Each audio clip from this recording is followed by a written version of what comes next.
everyone, and welcome back to my YouTube channel, and welcome to 2021. In today's video, I'm going to be showing you guys how I made this beautiful heart-shaped tray with a black, gray, white, and bronzy copper color scheme. But we're going to be making it in a blue color scheme today to try something new, and I'm excited to bring you guys along with me. So grab a snack and tuck in. This video is going to be a long one, but well worth the watch.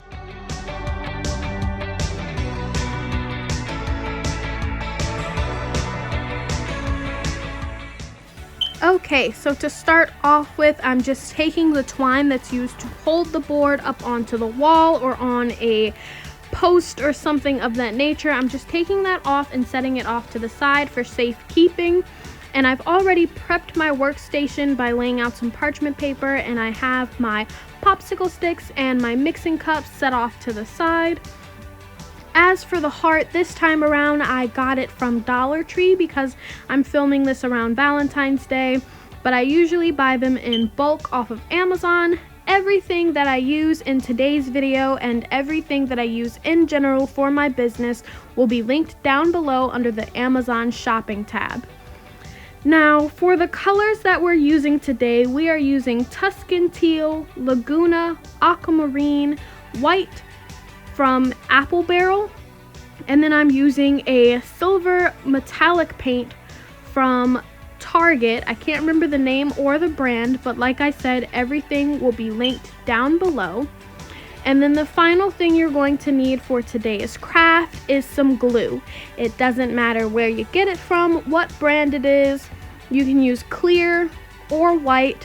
Those are the only two that I've personally tried using with this, so those are the ones I would recommend, but you're more than welcome to try using the glitter glue and things of that nature. But again, I personally have not tried it, so you're gonna be your own mad scientist on that one.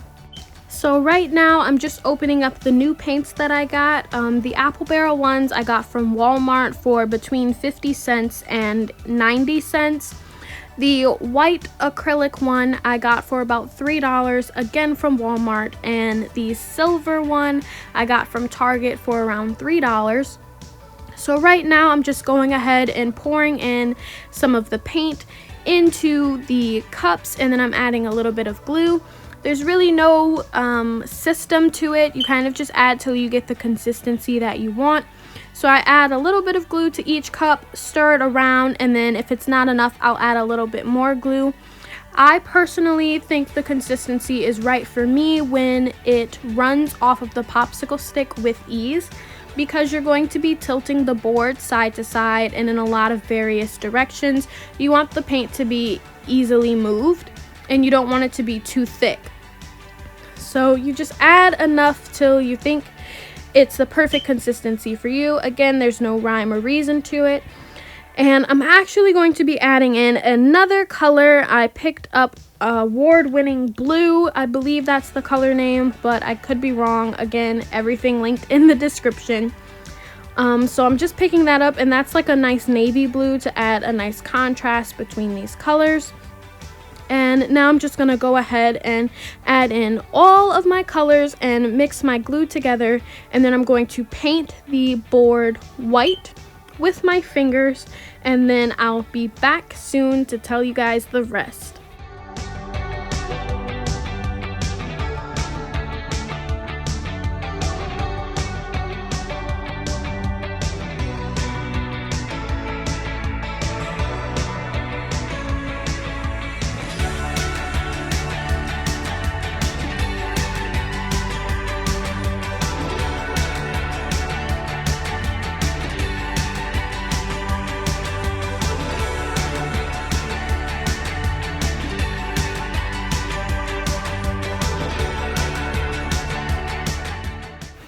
Alright, now that all of our paint is all mixed up, we're going to set that off to the side and paint the board all white. You can paint it whatever color you want. You don't have to paint it if you don't want to, but I personally like to do it because I believe paint slides around easier if it's on something that's wet and not something that's dry. So I'm just going ahead and using my fingers to spread this paint all around. You can use a brush, or like I said earlier, you don't have to do this at all, but I'm just gonna go ahead and use my fingers like the child that I am. It was honestly so fun spreading this paint around with my fingers. It was like a walk down memory lane when I was a little kid and we'd do finger painting in school. So we're just spreading this paint all the way around, and then we're going to go ahead and start laying our colors down in random positions. There's really no exact way that you do it. You kind of just go with the flow and do whatever feels and looks right to you. So once the board is completely covered in white, that's what we're going to go ahead and start doing.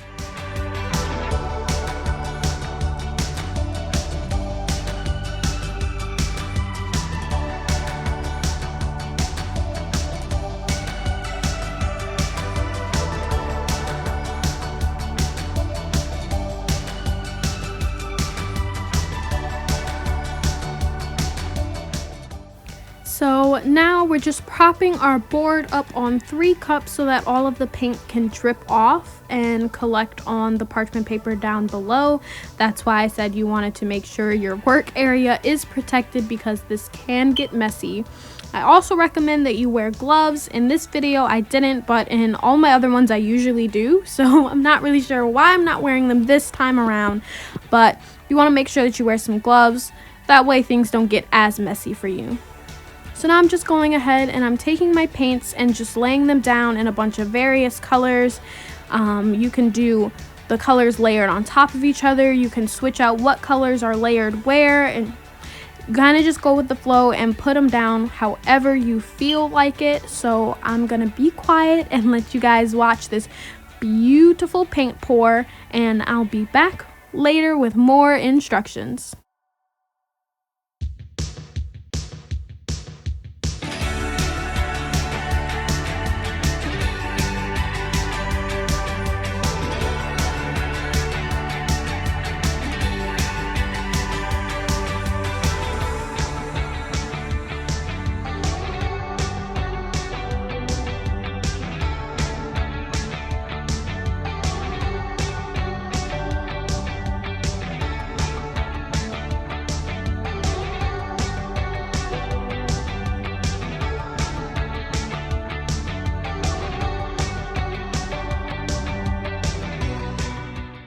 So now that I have the paint laid down in a way that I like, I'm just going to pick the board up and tilt it in all different directions, left to right, up and down, over and over again, just to make sure that the paint is getting nice and mixed together and spread out evenly all over the board.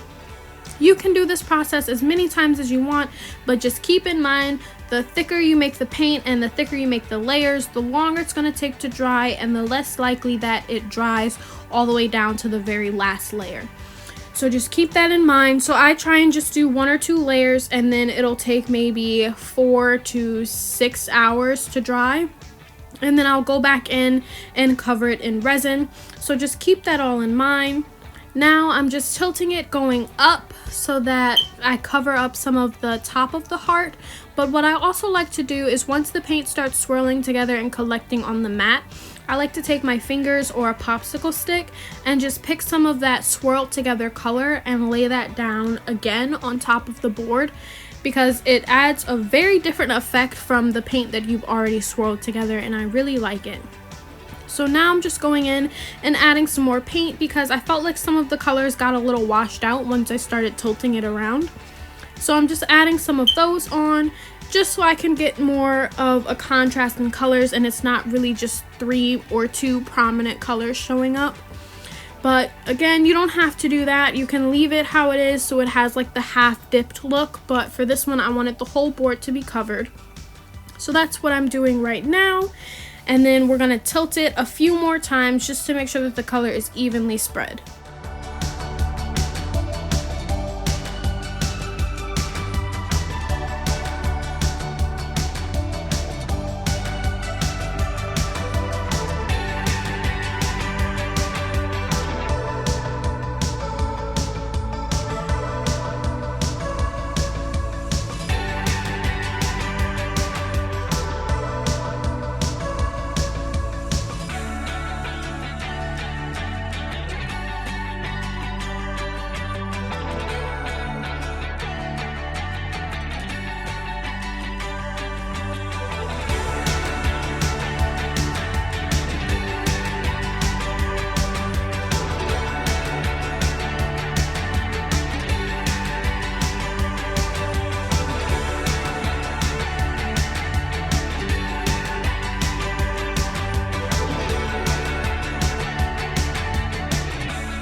I have the paint all laid out the way that I like, and I'm really satisfied with the look.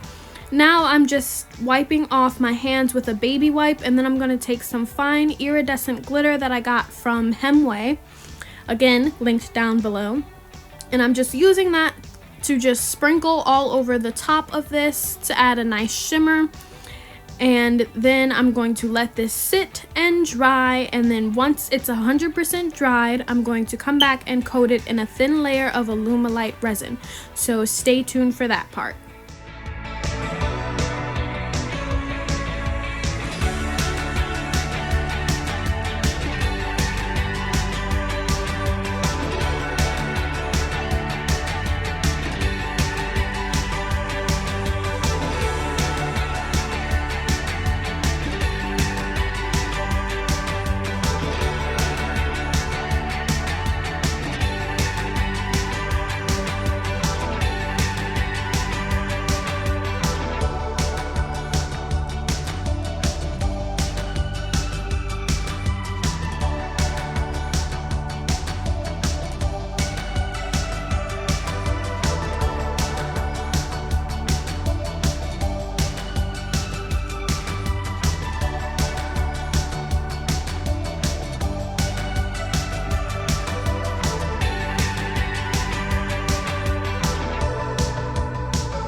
Okay, it's been a full 24 hours. I waited and let this dry completely, and now we are going to coat it in some alumilite clear cast resin. I already have the resin mixed up because I was creating some other projects earlier, so now I'm just taking that last bit of resin and I'm gonna go ahead and make a nice thick coat with this. Now I'm just doing one coat on this, but sometimes I do two. Only time I really do two coats is if the first coat is still a little lumpy, or if I'm going to be adding some letters or some stickers or something like that. So if I were to be doing that, then I do one coat of resin, let that dry completely for about 10 hours, then I place my stickers down, and then I add another coat of resin. But like I said, in this video, we're just going to be doing one coat of resin. So I'm taking a silicone brush, like just a face mask brush that I got from Dollar Tree. And I'm just going to set that off to the side because I've actually decided I'm going to cover the back of this board with some parchment paper and painter's tape, just to make sure that if the resin gets stuck to the back of the board, I can peel it off very easily, so that it's not creating a bunch of lumps. So that's what I'm going to do now. I'm just taking the tape and I'm going to get some parchment paper and I'm just going to cover the back of it and then trim off the excess with some scissors.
So now that the back is nice and protected, I'm just going to set up 3 little cups and set the board on top so that the resin can drip off of the board and it won't pool at the back of it. And so now I'm just going to take all the resin after I've stirred it all up again, just to make sure that there aren't any lumps developing or anything like that, because if you let resin sit for too long, it can start to get lumps. The best way to describe it is it starts to look like Venom from Spider-Man, and you don't want that. So right now I'm just taking a time to adjust my lights, and I put my respirator mask on, which is very important, guys. Make sure you are wearing your respirator mask and gloves in an open ventilated room, something like that. You never want to do it in a closed off room with closed windows with no mask. It can do who knows what to your body. So just make sure that you're wearing a mask, because when the resin is curing, it can release a lot of harmful chemicals that you don't want to breathe in directly. So now I'm just taking that silicone brush, that face mask brush, and I'm just spreading all the resin out. And you really want to take your time with this. Don't go too fast, because you don't want to waste your resin by having it all drop down onto the table. But you also want to make sure that it's not too thick in areas and too thin in other areas to create lumps, because then you're just going to have to do another coat, when if you take your time the first time, you won't have to. So I'm just making sure that I drag it all the way to the edge of the board to make sure that there's a nice seal going all the way around the heart. So I'm just sealing that all in with some clear resin, and then I'm going to take a hot air gun and just blow all the bubbles out very gently, very carefully, and then we'll come back to show you guys some product shots.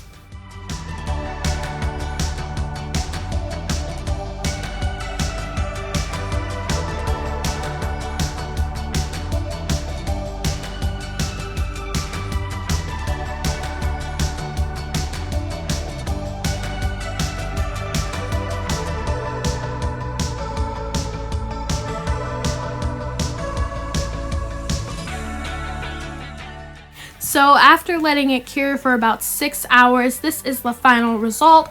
I was so excited I didn't even take the parchment paper off the back. I just couldn't wait to show you guys, but thank you so much for tuning in. I hope you had as much fun watching as I had creating, and I can't wait to see you guys next time around. Please stay safe and wear your mask. I love you all madly. Have a good one. Stay safe.